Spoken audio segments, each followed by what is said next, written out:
Hey, what's going on? How's it going, dude? We How you probably won't doing? have a cast next week because I have something going on next week. That's okay, cause I uh, I don't have shit going on Tuesday, but Thursday I'm gonna be picking up a shift for somebody, so I will be unavailable. So you know, two casts back to back will be a little bit more difficult than usual. Yeah, yeah, I can see Uh, that. Okay, yeah. so sounds good. So we'll still have my cast, but I get what you're saying. So tonight's cast, we're covering Nintendo's hardware problem. Xenoblade Chronicles X is being ported over to the Switch. Why you should hold onto your old systems and games. And finally, we will cover how the newest Dragon Age game is a step backwards and BioWare isn't back. And obviously, we'll do free topic and unpopular opinion. Okay, then, let me get this party started.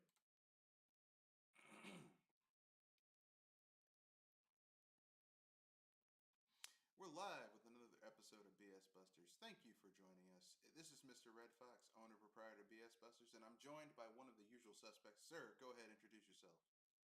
And this is Kanashi Abominito wondering why in the hell Dragon Age Inquisition looks better than Dragon Age Vanguard. How in the world does a game 10 year that came out 10 years ago look better than the game that came out today? That's coming out now. And let me put it in perspective. Inquisition wasn't a great looking game either. Yeah, the I art still think it style, looks better though. the art style wasn't great in that game either. It's just the art style of Veilguard isn't great. It is they overly simplified the art style to make it easier for them to produce assets, and they hyper stylized it. So this game probably visually won't age as poorly as previous Dragon Age games, like Dragon Age Origins and Awakening and Two and Inquisition, aged very poorly. They looked fine for the time, but like 2, 3 years, 4 years, 5 years, by the next generation, they didn't look great. This game's probably going to age really well because it has a stylized graphical style, but I mean, let me put it this way: as an old school RPG fan, I could give a fuck less about graphics when it comes to RPGs. I mean, because I played tabletop games where you didn't have any graphics. You know what your Yeah, I graphic did. was for the monster? Your graphic was, hey, what's in this manual? I mean, I do too, but these companies pride themselves in their AAA game, graphics and quality, and I'm just kind of I wondering mean, I don't, what happened here. I don't think this game, even though they're saying it was AAA, I think maybe in terms of development time, it was AAA, but in terms of the resources, like the art assets and shit like that, I don't think it was triple because they already said that the game looks great no matter what settings you have on PC. Which tells me that this game was optimized to like everything about this game was made to make it as accessible to the widest audience possible. Yeah, Them yeah, I do forgetting that too. Dragon Age has always been a niche franchise. Mass Effect was the multi hit a lot of hit multiple groups of consumers. Mass Yeah, Effect was the multi-consumer. Dragon Age was always very niche. It started out as very niche, and then they like this is EA. You know, we have to make this be good for everybody. It's like not everyone's gonna like everything, dude, and that's okay. yeah.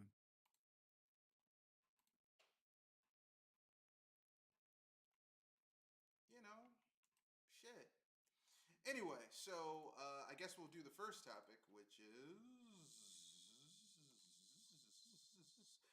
Nintendo's hardware problem. So as we all know, Nintendo is going to come out with. They're probably going to announce their new hardware either this year or next year. And the thing that makes me think about things is,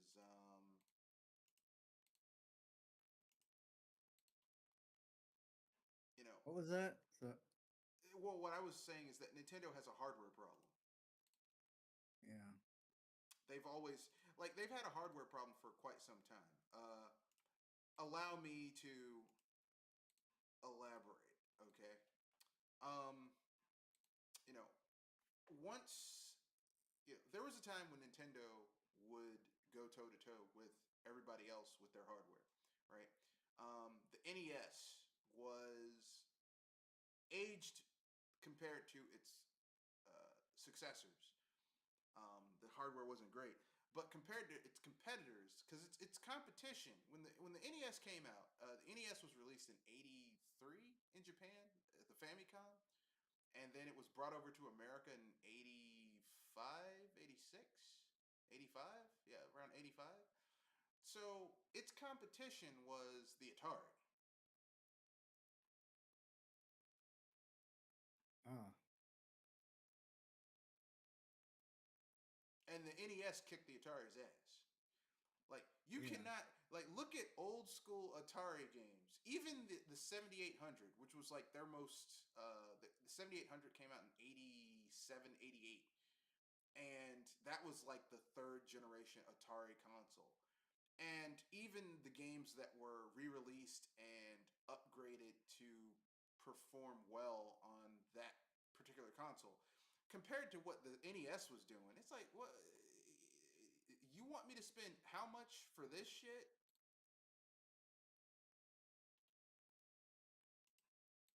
Yeah, wasn't the NES using older technology? It was, but how that technology expressed itself, you know, was head and shoulders above what the other system was doing. Now, with that being said,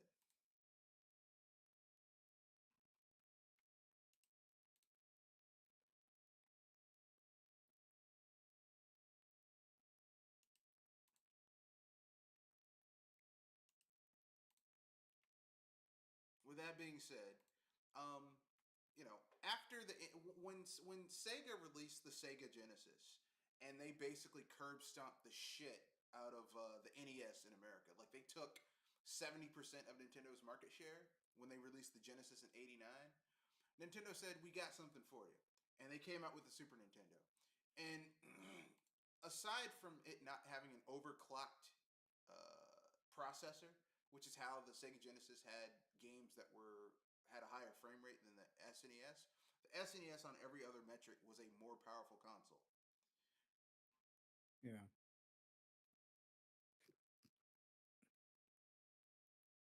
Okay, that's how you were able to have games like out the gate. You were having games like Link to the Past, Super Mario World, F Zero, Hyperzone, Pilot Wings.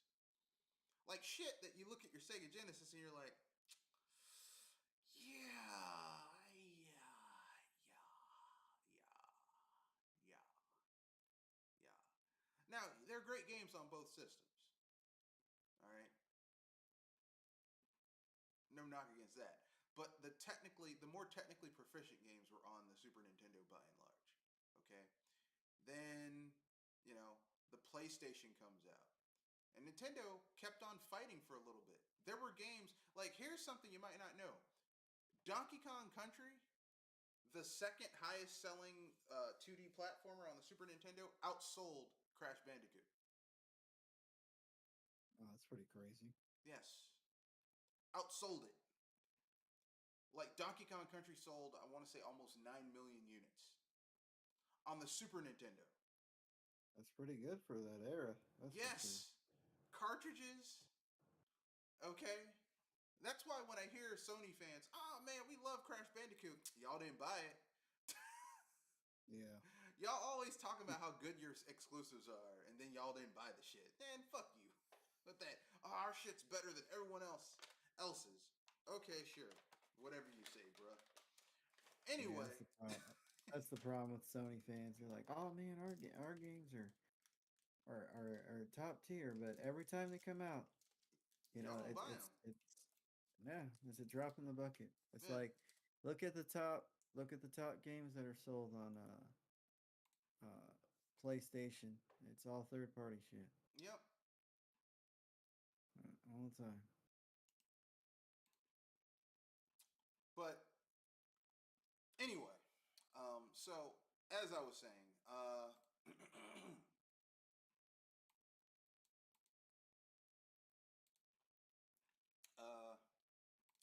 Yeah, so the N64 comes out, and aside from them still using cartridges, the N64 is a more powerful console than the PlayStation.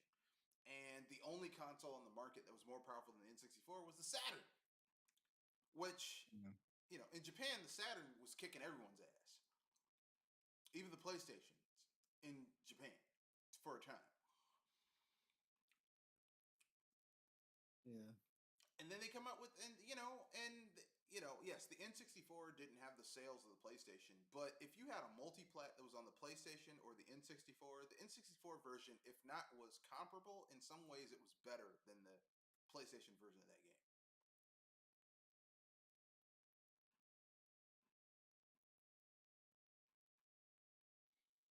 The Yeah. GameCube, very powerful little console, more powerful than the PlayStation.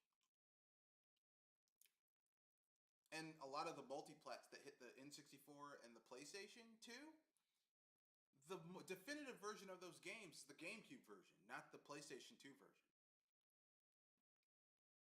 RE4, I would argue and say the best version of that game is on the GameCube. Tales of Yeah. Symphonia, best version of that game is on the GameCube.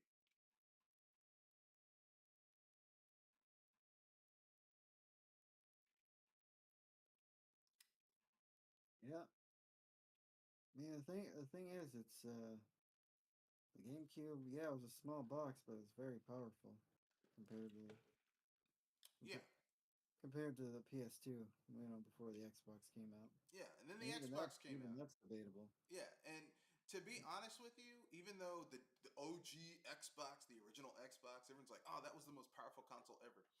There's some games that were multiplats to all three of those consoles that, like, the best version of those games was on the GameCube. Like Prince of Persia, the GameCube version had less glitches Yeah, than the other ones. ran smoother. Yeah, yeah, it's pretty wild to think about compared to Nintendo today. Yeah. Then the Wii That came they out. actually had games that ran better, ran smoother on their consoles Yeah. than Then, the other then, ones. then the Wii came out, and Nintendo started to go the route of, we don't care if if everything else runs like shit on this. Our games are going to run well, which was fine until the Switch came out, because even first party games aren't running well on the Switch. Yeah, it's gonna be interesting to see how that how not the new, but how Xenoblade Chronicles X runs. Yeah, I saw a thing where they showed a screenshot of the same scene on the Wii U and the Switch version, and I'm not gonna lie, the Wii U version looks better to me. Uh, the same scene, It's like the Wii U people version looks were, better. yeah, I was looking at people like all excited. It's like, oh, it looks so much better. It's like the character models obviously look Sharper, cleaner, but they look sharper, sharper, yeah. but the environments look pretty much the same. Like Yeah, they or in didn't some nothing cases was more barren. They said they're adding new story content, so that's good. Maybe they'll raise the fucking level cap from 60 to like 100. Um, like how that's the thing. It's like I never ended up finishing that game. Like did they like how so was that like the only way to fight bigger monsters and stuff was using the mechs and getting better equipment? Is yeah, that essentially what? yeah. The grind Oh, wasn't leveling up at that point once you hit level 60. The grind was having better equipment, um, which I meant that see. you had to learn how to synthesize better equipment, because at a certain point in the game, like, you couldn't just go to a store and upgrade your stores and just buy better equipment. You had to learn how to make better equipment by getting um, resources, by using the resource nodes in the game in order to get better equipment. Yeah, There I was a mean, meta game to it. The game, even though Xenoblade Chronicles X is a single player RPG, the game had some I serious don't know. MMO metagame shit going on.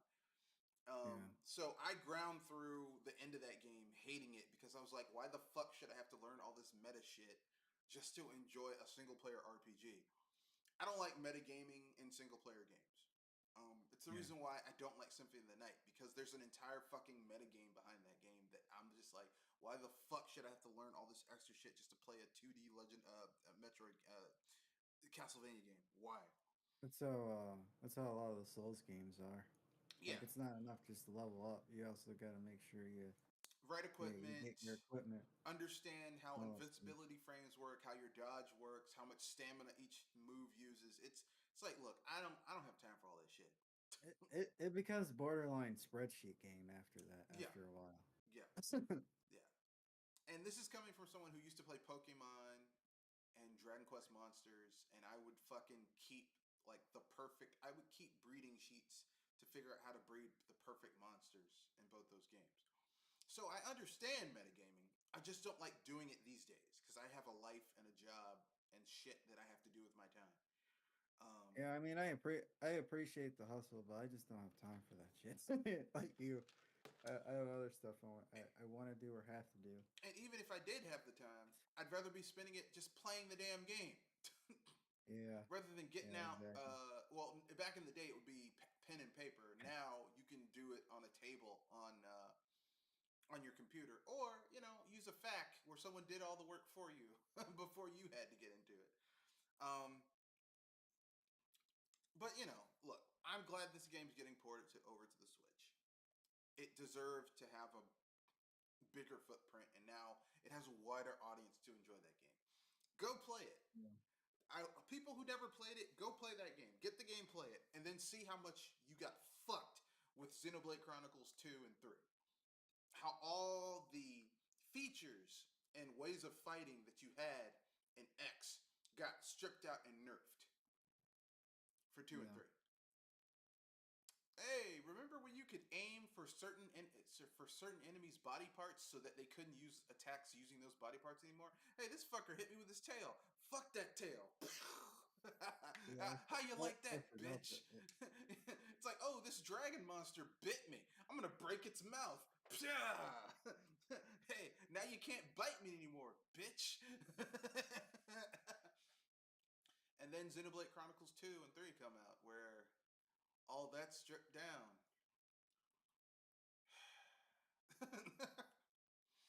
Hey, remember how in X you could just uh you had the outfit that you could Hello? wear your Well, hello Kirby. And Hey, Xenoblade Chronicles X, you had the outfit that you could wear that was like your cosmetic outfit, but then you had your combat outfit that changed your stats, and you could actually choose which one presented in all the time. So you could have your character in a tuxedo. But then on the outside, they were wearing like some other shit. Their combat, the stuff that influenced their stats was something different, and that got stripped out in the two subsequent games, Xenoblade Chronicles 2 and 3. Even though those yeah. features were in Xenoblade Chronicles 1 to a lesser extent. So the two later games were step backs, were a step back in terms of features. hmm. Also, Rex was just a really annoying character in Xenoblade Chronicles 2. No, Rex was exactly how protagonist should be. You know, loud, happy, but also Annoying? fierce. Okay, I'm fucking with you. Yeah, I know, I know. Rex was annoying. Like, here's the thing, okay? Um, Xenoblade Chronicles They 2. leaned on too many. They leaned on too many tropes in that game too. Like, it's not even It's not that they leaned on tropes. It's just the way they implemented them was kind of embarrassing. Yeah, and it wasn't like they leaned on tropes and they didn't do anything new or interesting with the tropes. Exactly. Like, if had they like, they're subverting expectations in a good way. Like, I'll give an Yeah. example of subverting expectations in a good way. Okay, let's say you're playing Final Fantasy. Sorry, Chrono Trigger, right? Chrono Trigger subverts your expectations because the first time you meet Lavos in Chrono Trigger, your party loses and Chronos dies. He Yeah. fucking dies. This character who you've been told, you start out playing as Chrono by himself. He is your main character, okay? He dies in the first time you meet the main boss of the game. He's murdered. Yeah. Okay. And let me let you in a little secret. You don't have to get Chrono back in Chrono Trigger. You can beat the rest of the game without ever getting Chrono back.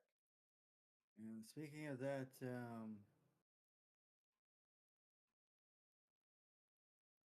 I'll just say this: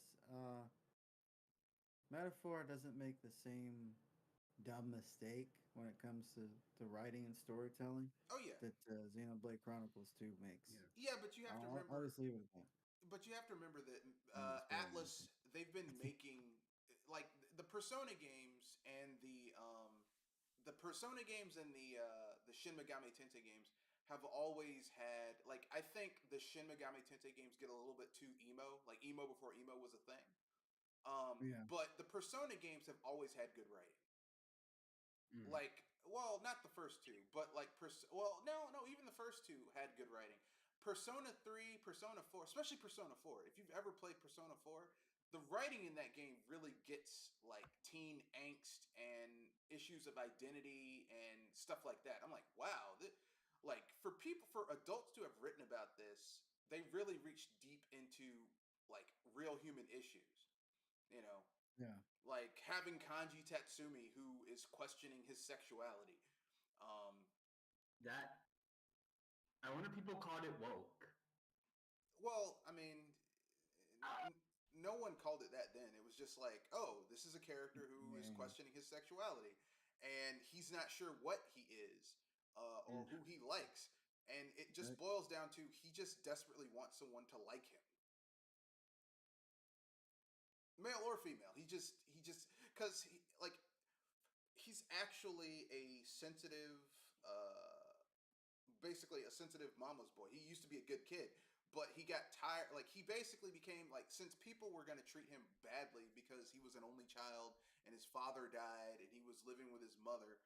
He basically leaned into the stereotype and became a semi hooligan delinquent so that he could basically take on he leaned into the stereotype in order to get people to in order to drive people who would mess with him away, but in actuality he's just someone who just wants friends.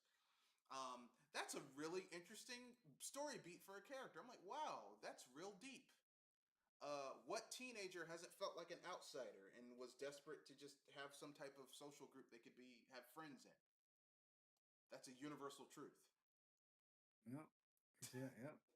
Okay, but and then you get Xenoblade Chronicles 2 with Rex, who's just okay. And Pyrrha and Mithra. By the way, I know everyone's like, I love Mithra. She's amazing. Eh.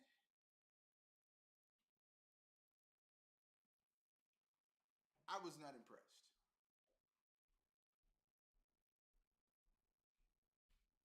Anyway, enough about that. So before we go any further, I guess since you're here, Kirby, do you have any things you like to add about Xenoblade Chronicles X being ported over to the Switch? Um, I th- I thought it would never get ported I mean, because like it should be for so long. but at this point, like the system that it was on was the Wii U that like had a very small install base, like 10 million. It was a commercial Yeah, failure for Nintendo. Well, it was a critical 13 and million. it was a critical failure for Nintendo and almost a commercial failure for Nintendo. So, it makes sense that now that they're about to switch over to their next hardware, they're probably going to announce it, if not like the end of this year into next year. Well, probably early next year. They'll Oh probably God, announce it. I'm tired of the leaks. I'm tired of the talks about the leaks. Just show the damn console. I don't. Like I said, I'm just at the point where it's like they're gonna show it when they're gonna show it. Yeah, I but I don't pay mean, attention to the leaks. I don't pay well, attention, I to mean, I don't everybody's. particularly care about the leaks either. I'm just saying that, like, commercially speaking, from a business standpoint, it doesn't make sense for them to talk about it now before the holiday season because they want people to buy games for the system they have out now. The, the difference between because everybody's like because it was the anniversary. It was around the time the anniversary of the Switch was announced. again, the Wii U wasn't selling, so it was just like there was They no pushed the loss. Switch out the door. Yeah, they were like, Yeah, get there was out no there. loss announcing in October, but you have at least one more big game coming out, which is Mario and Luigi, And Breath of the World. allegedly Metroid Prime 4 Yeah, next year. Metroid Prime 4 Yeah. coming out. So it's A just few kind of like months you're not ago, I made gonna. some ice that was perfectly clear, It's a different and era now, now so they can wait until whatever to announce it because Switches are still Yeah, not they're not I mean, they're exactly not falling selling. on The shelves, sales but of hardware are flat in terms of like new hardware, but software is still but selling. software, Yeah, yeah, software is yeah, so turnover. why would they? Why would they? What? Look, only an idiot would fuck up their. Only a moron like Sony uh, would, would would would send out. Only an idiot would send out their new hardware like that. Only an absolute idiot would do some shit like that. And Nintendo is many things: greedy, selfish, uh, dickish. Oh, you can say goodbye to all those. Speaking of greedy, talk about this later, but you can say goodbye to all those playlist channels on for Nintendo music. I'll just leave it at that until later. Yeah, but stupid. Nintendo is not a stupid company. They're not gonna fuck up their revenue stream. Why do you think they kept on suing all those people uh, who were saying, "Hey, I got this game playing on an emulator"? Because they're still selling Switch software, and they don't want people. They want people to buy the games on the hardware. Now, Hmm. once they announce their new console and that shit comes out and they stop supporting the Switch, then you can talk about emulating the Switch. Although, seeing how big the install base is for the Switch, I wouldn't be surprised if their next hardware is also backwards compatible with the Switch. Because why would they want to leave like that? That's a huge already. That's a huge already pre-made audience. So why would why would you not want to keep that audience open? You know what I mean? Anyway, anything else you want to say about Xenoblade Chronicles X before we move on to the next console, Kirby? I mean, the next topic. Nothing. I haven't really played Xenoblade Chronicles X. I heard it has the best gameplay of all Xenoblade games, but Yeah, why need it? But what? But have we talked about Nintendo Music yet? we're gonna get to that. Okay, We're gonna get to that later. Okay, the next one is why you should hold. The next topic is why you should hold on to your old systems and games. So, um, the FCC, or was it one of those big governing bodies in the U.S., basically said that if you are a digital library or a library that has access to digital content, you should not be able to make games that are no longer being commercially supported or sold available to the public. Hear this out, man. Hear me out. Let me explain this to you. Shit that is no longer being commercially supported or sold digitally. That a library, which one of the purposes of a library is to preserve information that is no longer widely available, can, they should not be able to use emulation in order to preserve that information. Wait, what? Yes, yes. They can't have a digital version of those games, like a solely a digital version of that game. So let's say, hypothetically speaking, let's say what's a Devil World? Devil World is an NES game made. It was like the second NES game made by Shigeru Miyamoto, and it's kind of like a Pac-Man clone, but it was never Yeah. released here in America. Okay, so if the only way you could play it is digitally, unless you were to go to Japan and get a Famicom version of it and then port it, like rip it or whatever. If you don't have a physical version of that game, just the digital version, like a ROM, and you are in a library, Like, let's say you have a library that has a video media section where you have like laser discs, DVDs, Blu-rays, VHSs, reels.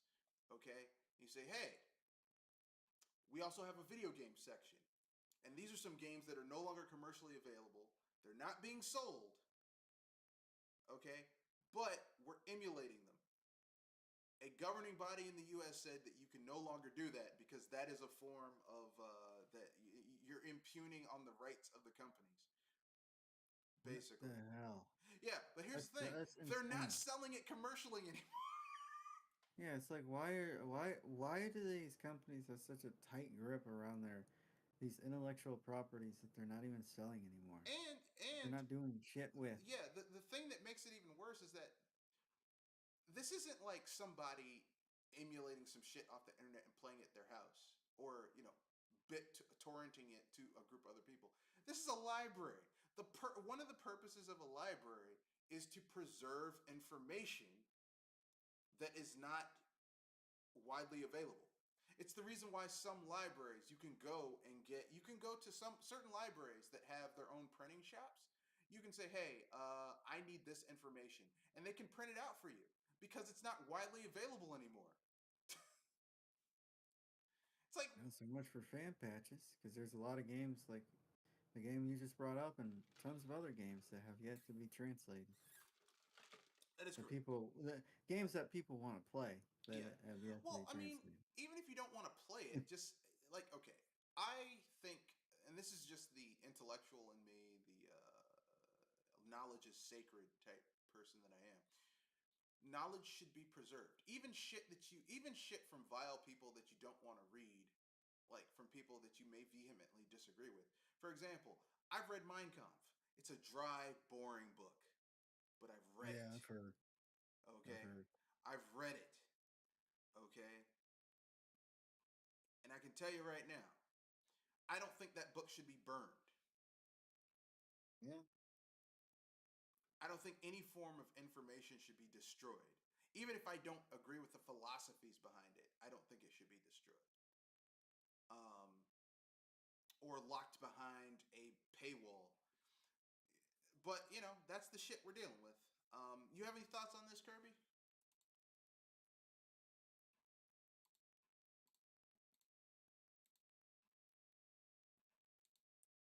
Nope, doesn't seem like it. He's muted. All right. Okay, next topic. We touched on this earlier. We came Oh, back. hey! I thought I didn't know I was on mute. Oh, okay. So, what do you think about the whole idea that basically, due to bureaucracy, um, libraries, like libraries that have access to digital content, are being disallowed from making that content available to people if they have to emulate it? So you mean like emulators? Well, I mean, if the game is no longer being commercially sold, so for example, let's say there's a game. I'm going to use a game that, okay, let's say a digital library, due to someone being on staff who knows something about coding, gets Spore up and running. The servers for Spore were pulled a long time ago. Okay, the original game, Oh as it was no. originally came out, you can't play it anymore. Now there is a GOG version that's had like the DRM stripped out, but that means certain features no longer work. You get what I'm saying? That's dumb. So, That's dumb. Like, can I finish? imagine. Can I finish before you Yes. make a statement? Before you, Yes. you give your opinion? So, therefore, if someone does that, basically due to bureaucracy, they're saying that companies are allowed to basically put a hard lock on those games, that they're no longer selling those games commercially. You can't buy them. Okay, they're not being sold. The systems that they're on are no longer viable to have physically. Okay, so if a library, okay, that has a digital section where you get access to digital content, is selling, hey, you can play these. Let's say this is the library of gaming, okay? we have these old games, we're emulating them because it doesn't make sense for us to have like 50 different consoles out here hooked up to TVs. It's unrealistic and a resource sink. They're like, no, don't emulate that.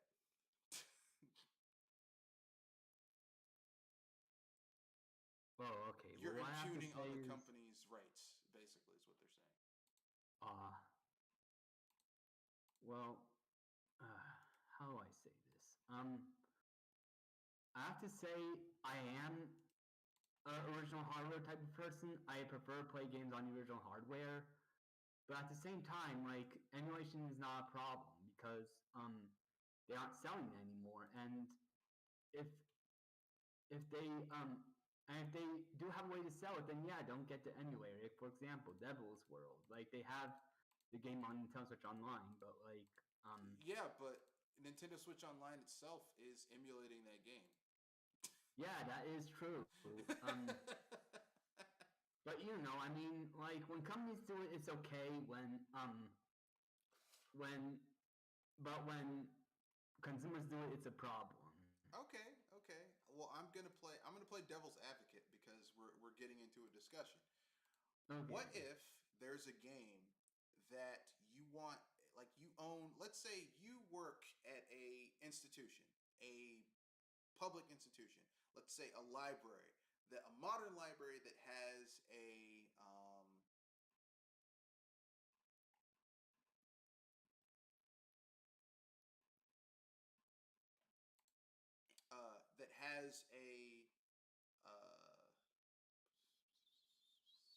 that has a digital media section, okay? Where in the digital media section, you can watch Blu rays, DVDs, VHSs, and they have access to computer games.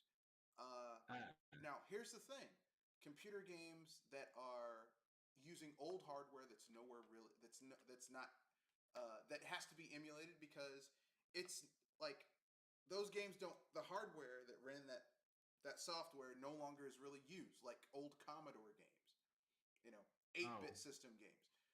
Those systems aren't 8-bit, 16-bit system games. Those games aren't, you have to emulate them. There's no other way to play those games. You have to use emulation. Okay. And Okay. then they say, hey, I mean 8-bit and 16-bit computer games, not console games. Um, Right. and then you have a section that's video games.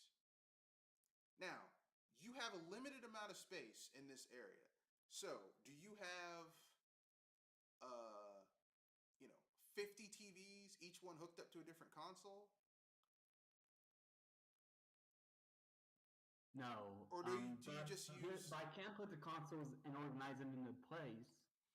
Yeah, but that's still unrealistic because each console has to have its thing. Or you're switching out the consoles per you know, per day of the week. You know, maybe like a week you have Nintendo consoles hooked up, like select Nintendo consoles, and Yeah, then the next. yeah, that's what I mean.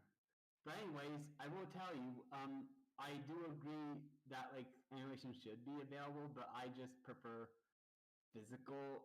I prefer physical games, and also another thing I have to say. Have you ever heard of this guy called The Electric Underground?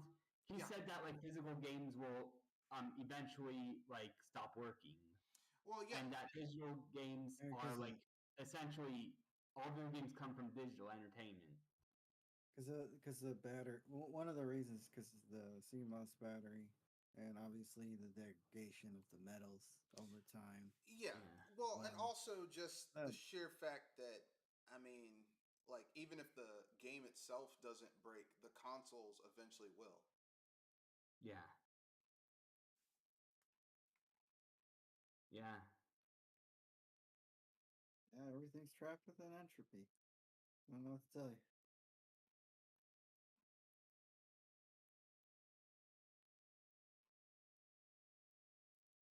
But So next topic.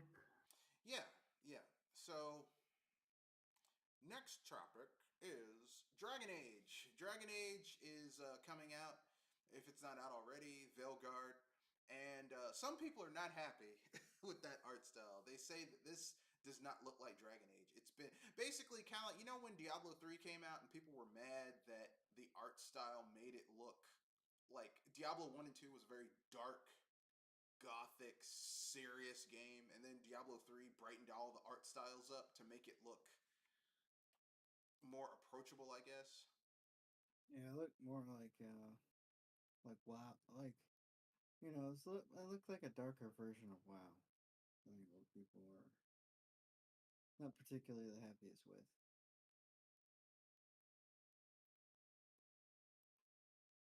All right.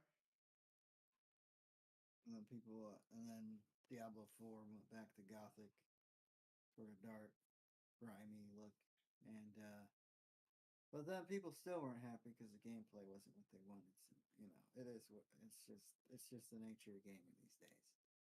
These companies don't just not making people happy. All right.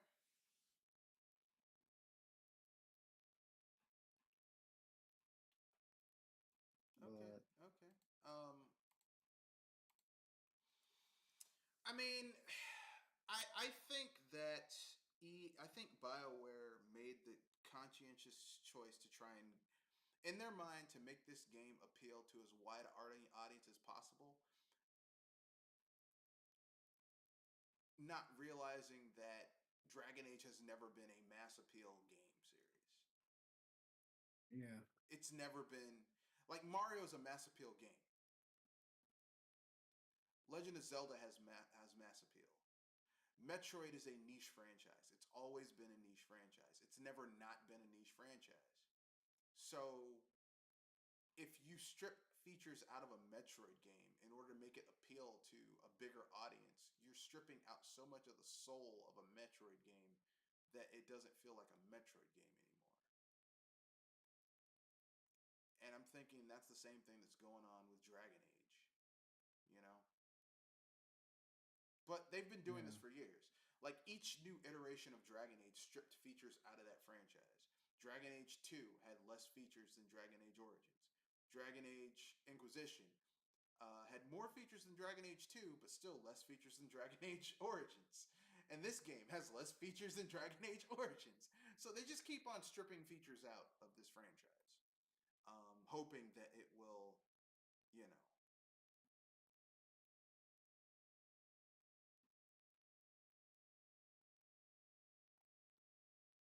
yeah.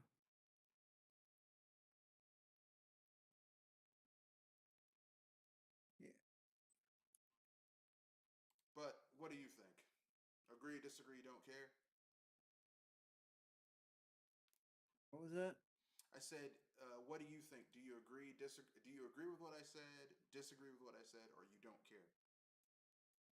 Uh, I've never been super huge into the Dragon Age stuff, but I know that this is a relatively beloved franchise, and people just are absolutely disappointed in what this game turned out. I heard IGN gave it a 9 out of 10, and we've been saying for years not to trust a lot of these uh, big review sites. They're practically shells at this point. So,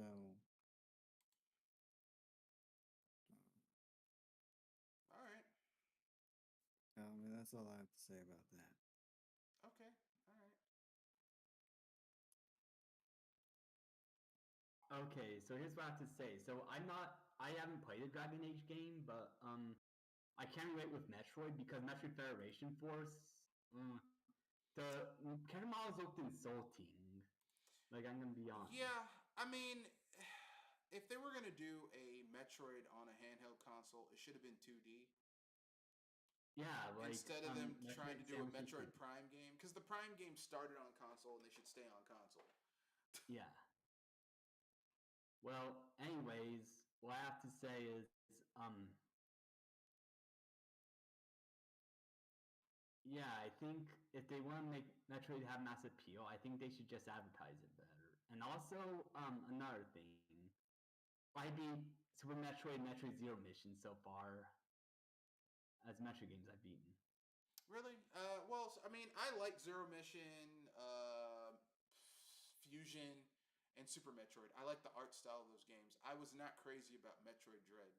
I was like, I don't Oh. like this art style. I don't like 2.5D art styles in Metroid because I grew up with the cell shaded graphics, like the 8 16-bit graphics. Oh. So going I to don't mind. yeah, going to 2.5D, I didn't like that. Do you like Metroid Other M? What other M? Ah, I hate that game. I hate that game so much. Oh, I hate that game. Ugh, ugh, that game. Ugh.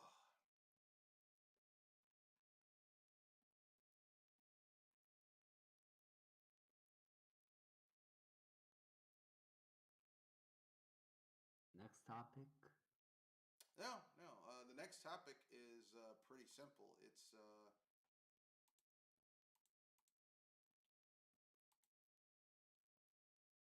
Unpopular opinions. unpopular opinion and free topic. So I guess we'll do free topic first because Kanoshi had something he wanted to bring up. Kanoshi, free topic. I just want to talk about, if you enjoyed listening to a lot of your favorite Nintendo music and listening to that on YouTube with the free playlist, those are probably going to go bye bye soon because Nintendo just released their app only for online members of the Nintendo Switch. Their music catalog. Uh, so yeah, I just saw a trailer today. They just announced it today. It's actually available today. Nintendo Music. It's a app for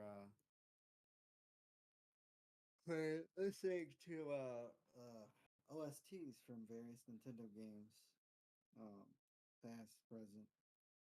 So All right. that's pretty cool. But all these channels that have Nintendo Music playlists are probably gonna get taken down.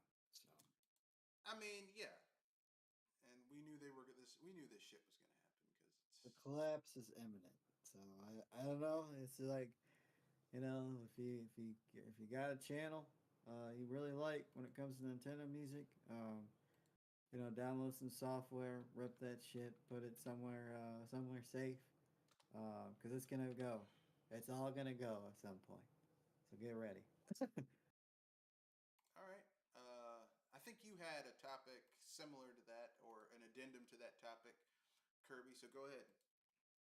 Well, anyways, this is just a response to Nintendo Music. I thought it was going to be a topic, but I have another topic. All right. But first, I'm gonna give my response, and that's I I wonder if they're going to go after the websites on Google as well, because like that's where I get most of my music. Yeah, but I think Google pays a premium to those companies whose music it is. Okay, well that's good. But anyways, here's my topic. So I think it's better to react to get mad and react to someone who's being mean versus starting stuff with people or trying to upset people. And I just feel like the internet culture is just too much on the other side. And people creating drama just for the sake of it. Yes. Oh yeah. Well, I mean, you Yeah, notice I all love those that. people who had channels like that, their channels died, or they lost their damn mind and exploded. Like, you heard the shit that happened with Review Tech? Oh yeah, I've been following Tell that. me more That's about it. been hilarious. Tell me more That's been about it. some of the most entertaining. I don't get I me mean, I wrong. just I heard the know it's basic stuff. I don't know what's been. I just heard that like, oh, he deleted his channel, said fuck it, I'm done. He just disappeared. the it is absolutely Jerry Springer type schlock, and I'm here for it. It is I very feel bad entertaining to for see him. this man destroy his life in live and living color, because it's just like everything bad that's happened to him, he has willingly invited it in. I mean, him and Boogie 998. Like Yep, both it of is. those dudes, just it's like, oh, I had a successful YouTube career. Now, to be fair, that doesn't mean shit because YouTube changes its algorithm every 3 to 6 months, which means that certain people. Thank you, Retro Hunters Rob. I adjusted my audio on my sound software. I'm using OBS, so hopefully I moved it up. So hopefully it's not as it's on 9.3, 9.4 decibels. Hopefully it's not too low. But anyway, as I was saying, yeah, it's been so. So what happened with Rich, a review tech? Oh, he fired his video editor. Oh, He fired his video. This all started when he fired his video editor. Okay. He goes by the name of Jay. He fired him, and he fired him on his birthday. Did not pay him out, Oh, okay. and that led to him essentially spiraling and blaming his editor for his downfall, taking no responsibility for his actions, and it just the past few months he's just been spiraling out of control. Uh, Doing live streams, getting high every night. Well, he's smoking weed on video. Yeah, smoking weed, taking edibles like a freaking eating edibles like a freaking horse eats hay. Just whoa! nonstop every other night, drinking those seltzers too. Like this man is a nonstop he crashing out is it doesn't do what this man has been doing the past few months with Well, his he's life. probably doing some other shit too. That's Uh, because I know people who do edibles, and what they do is that they take the edible and they just pass out, or they get a little giggly and they go to sleep. From what it sounded like to me, it sounded like he's pre-gaming before the stream, and the stream is just continuing what he's already doing, and then hits him and he just passes out. I mean, you've seen Rich. That guy's so fat that his body can't. Oh, he got absorb even things bigger. fast enough. Yeah, so he's just Oh. so he can't. That He's guy got to lost eat. weight. No, he actually had the lap band surgery, which when people have that lap band Yeah, surgery, but the lap band can't- surgery, if you eat too much, it can reverse itself. Yeah, that's essentially what happened. So he has to eat a lot of edibles, and he has to drink a lot of these seltzers in order for it to have truly any effect, because he's so freaking fat. Anyway, Oh. so he destroyed his entire career, completely went after his editor, and his editor, who he was friends with for at least during that time they were working together. They had a working relationship. And yeah, they had a working relationship. Yeah. And he just started crying on stream every other night. He essentially all this crying led it to him losing his damn mind and shutting down his channel because he was afraid that it was going to go below 1 million subs. So he freaked out, shut down his channel. Now he has no channel. You mean he deleted the channel? He didn't shut it down. He deleted it. He deleted it. Yeah. And now he's just stuck streaming and bitching every other night about how the world's against him and how everybody's wrong, and he's delusional, thinking that he's actually winning, that he's actually defeating his trolls. Like, it is absolutely astounding. See, here's the thing, right? Like, there's okay. I used to follow a streamer called Noah Antweiler, aka the Spoony Bard, the Spoony one.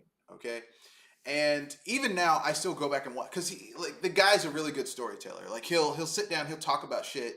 Because I think he's a few years older than me, but we're still around the same age where we can talk, or he can talk about shit. I'm like, I remember that.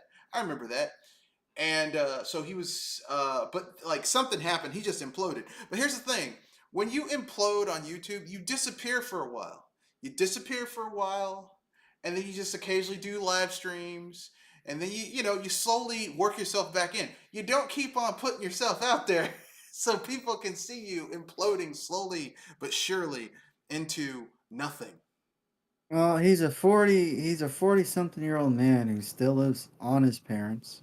Still lives with his parents and on his Really? parents. Didn't he get married and have a kid? Oh, he burnt all that shit to the ground. He fucked all that up. all of that out. Oh, okay. Because here's the thing, man. Look, listen. I kind of when the group I used to be a part of, when that group imploded, I stopped watching all that shit, all those people. I was like, you know what? I'm gonna take a step back and just do my own thing.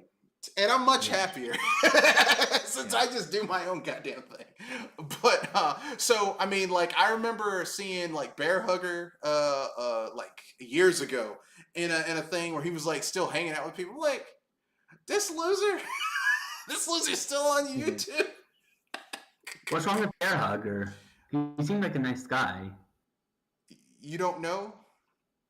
No, I don't.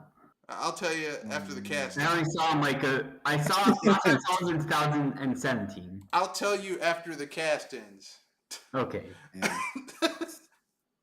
Anyway, so everybody and their mother has come out to essentially annihilate Rich, ex-girlfriends and working relationships. It's an absolute mess. And you know what? You don't feel bad for him at all because he brought it upon himself. Yeah, but I mean, remember the good old days where he had that intro? Flip flop. Yeah. Can I say something? What? Can I say something? No, go ahead. Sure. So I was a fan of Rich of Tech USA since 2012, and I loved his Sega Genesis versus Super Nintendo story, and that's what got me into his videos. But like, I never really paid attention to like what happened. But one thing I do know is like, there's one time where like his mother or someone was telling him like, "Hey, your kid's acting up, please take care of that." And Rich is like, "I'm doing the video." Oh yeah, I remember. I'm just thinking like, you know, why don't you just say, "Hey, I'll be right back, guys." That's what anyone else would do. Yeah, that was one of the big things to come out of this. Like he doesn't really take care of his kids very well. Like he was his mother came in and basically told him. Well, she didn't say it like this, but she should have told him that. Why don't you get your fat ass up off the stream and take care of your kid? So his kid was crying for him, and he was just too busy streaming. He couldn't cut the stream. He couldn't pause the stream for like 5, 10, 15 minutes to deal with that. He was like, "No, I can't. I got to stream. I got to stream." And yeah, he's the villain of his own story. I feel bad for some people, even though they do horrible things, like Chris Chan and. Well, Chris Chan can go to hell. I'm sorry, Chris Chan's done some really horrible things. I know. Here's what I'll say about Rich. It sounds like to me that Rich is self-medicating. It sounds like he's self-medicating and he's going through depression, and he needs to go see somebody, a therapist, to get himself right. Because typically, like, you know, he's you know. And also, one last thing I'll say about this is, you know, here's a lesson for you kids. If you want to take pot to kill your anxiety, it might do it for a little bit, but once you get off of it, it comes back full force. Talking to people who used to smoke pot. If I remember correctly, weed makes you, like, here's the thing. Weed makes you paranoid. So you're taking something for your paranoia and anxiety that's going to make you paranoid and more anxious. Exactly. Different people have different reactions to weed. I want to say that. No, weed is a depressant. So as is alcohol. So when people treat their depression by drinking, you're just making yourself more depressed. Oh. Yeah, that's what I'm just saying. Chemically, it basically, like, because people do that. They're like, I feel bad. Let's go to the bar and drink. Okay, if you're depressed and you're drinking alcohol to handle your depression, you're making yourself more depressed. Oh. Well, anyways, I heard marijuana was a suppressant. No, it's well, okay. There's stimulants and there's depressants. Okay. Oh, okay. Nicotine is a stimulant. Caffeine is a stimulant. opium is a no, opium is a depressant. Okay, it basically lowers your body's response to certain chemicals. Alcohol is a depressant. It lowers your body's response to certain chemicals. So if you are depressed, because like depression, happiness, sadness, those are all chemicals that are produced in your brain, and that's what makes you feel that way. Okay, if you're taking something that affects your brain that complements what you're trying to fight, you're just making it worse. Yeah. If you're depressed and you drink, you're taking your body's already naturally producing hormones and chemicals that are making you feel depressed. Then you're drinking alcohol that's gonna make you. Alcohol's a depressant, so you're double depressing yourself. Oh yeah, so can I say something? Go ahead, sir. I do take edible. Well, actually, I take the tincture, but I do take weed. Yeah, But I do it because you have medical issues. You have medical issues that it helps you with, but that's different. Yes, Because you're right. it's basically you have a medical issue that this has been prescribed to you by people who've done lab work and scientific studies on it, and they said, hey, this is going to help depress a part of your brain that would normally make you do certain things. That's different than if you just go and take the shit yourself and someone can give you a prescription for it. Look, if something is medically prescribed, even if it's, like people who get addicted to opioids or something like that, typically speaking, the doctor, by and large, a medical professional isn't doing it because they want to hurt you. They're doing it because they genuinely think it's going to help you. If you're doing it yourself, you didn't spend 6-7 years in school to learn this shit to become a doctor. So I'm, yeah, like if I have a clogged artery in my heart, I'm not gonna try and do that surgery myself. I'm gonna go to a doctor who spent 8-9 years learning that shit. Because listen. That's why you get specialists, because you don't know how to do it, so you get someone who does. It's like, I'm not a plumber. I didn't spend 2-3 years in an apprenticeship learning how to plumbing. You get someone who knows how to do that shit to do it. But yeah, the implosion of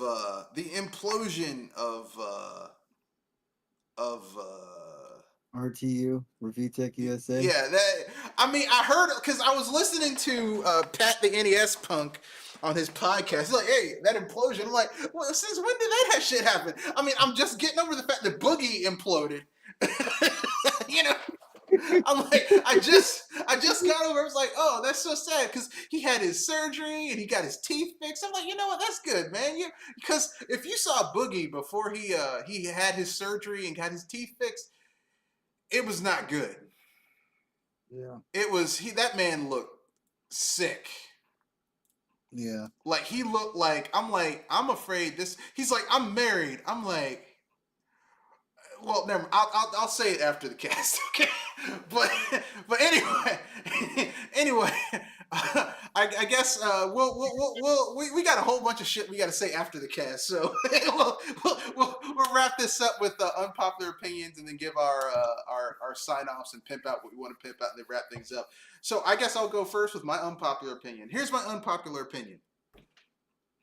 Tomorrow's Halloween. And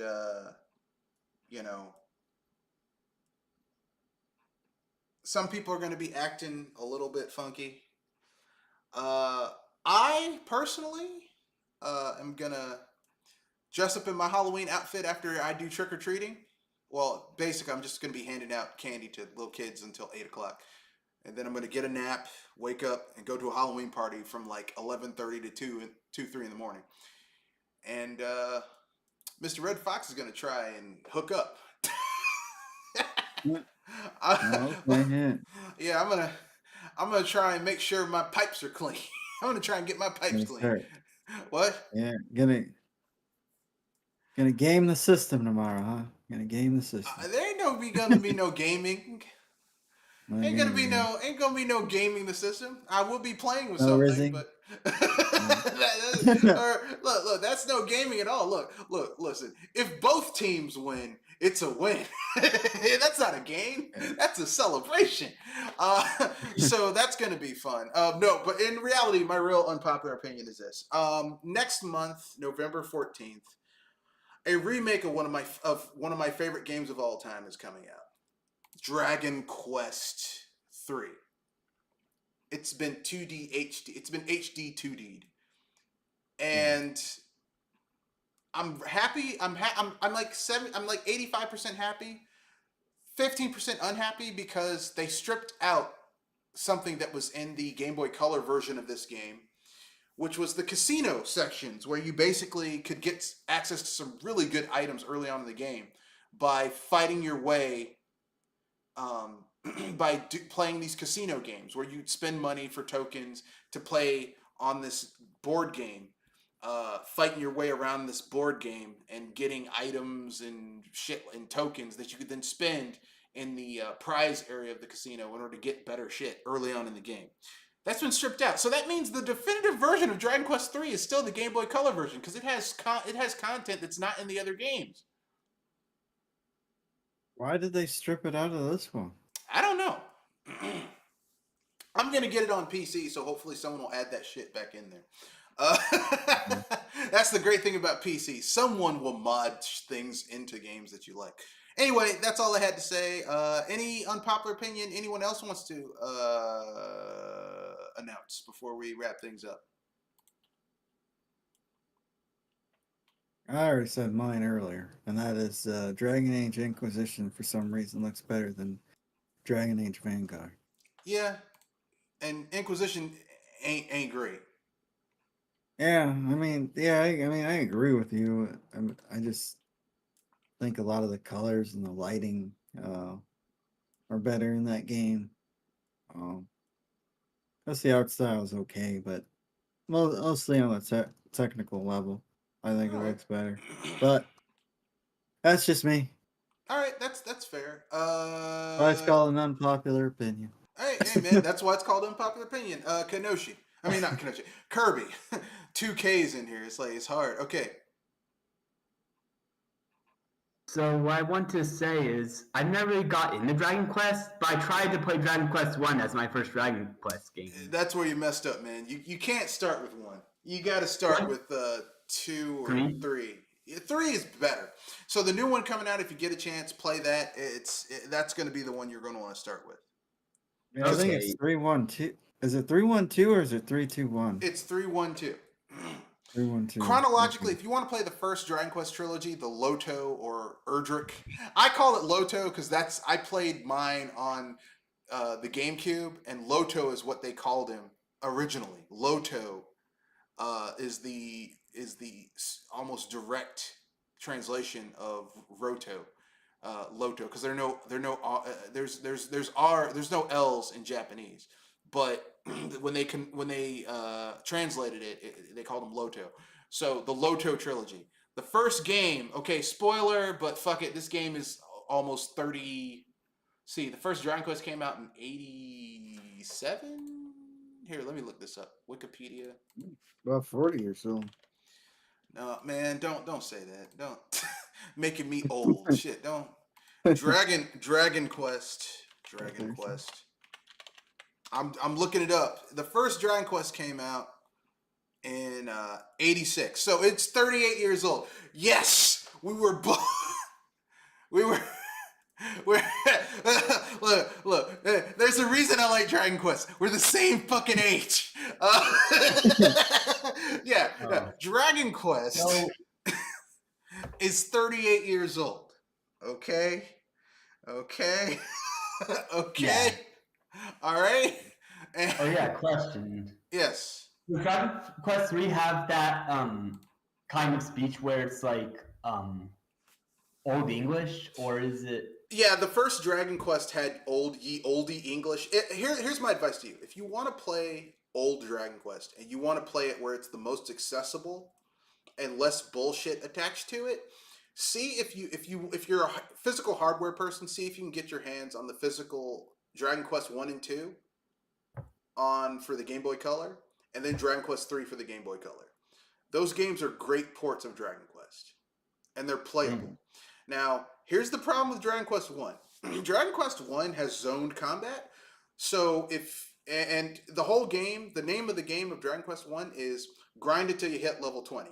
Because if you take your ass to places where you don't have the stats or the equipment, you will get your shit pushed in. Like, talk to everyone in the first town. They're like, hey, if you go west, you'll get fucked up. You're like, I can do. Like, if you're used to playing modern RPGs where everything's designed to, well, if you have the right strategy, you can make it. Dark Souls.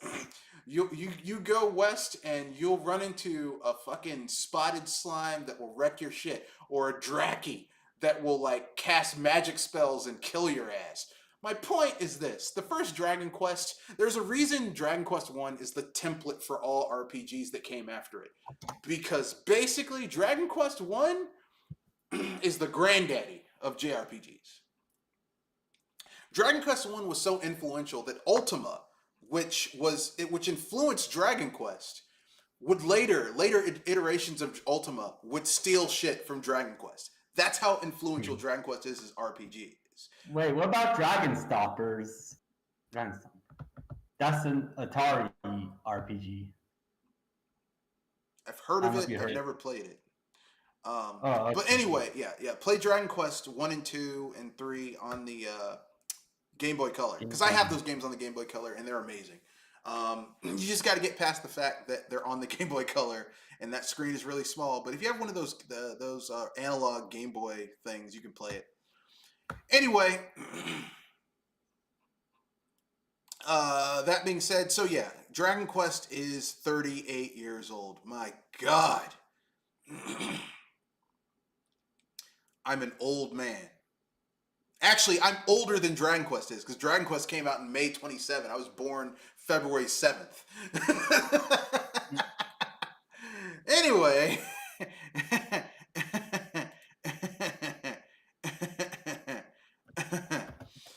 Anyway, so Dragon Quest, it's an old franchise, and it is the template for all JRPGs. Anyway, that being said, everyone said their unpopular opinion, so I guess we can pimp out everything we want to pimp out. Kadoshi, what do you want to pimp out? Your music channel and your other channel? Music channel, Project Open Mic. I have a couple tracks going up within the next couple days. So keep an eye out for that. And do a podcast every once in a while. Project Console. Have a good night, everybody. All right. This is Mr. Red Fox, owner proprietor of BS Busters. Thank you for joining us on another beautiful cast. We will have another cast next week's Wednesday, where we'll be talking about video game concepts, stuff like that. Depending on what happens the day before, I don't know what the fuck I'll talk about as well. That being said, that's the end of the cast.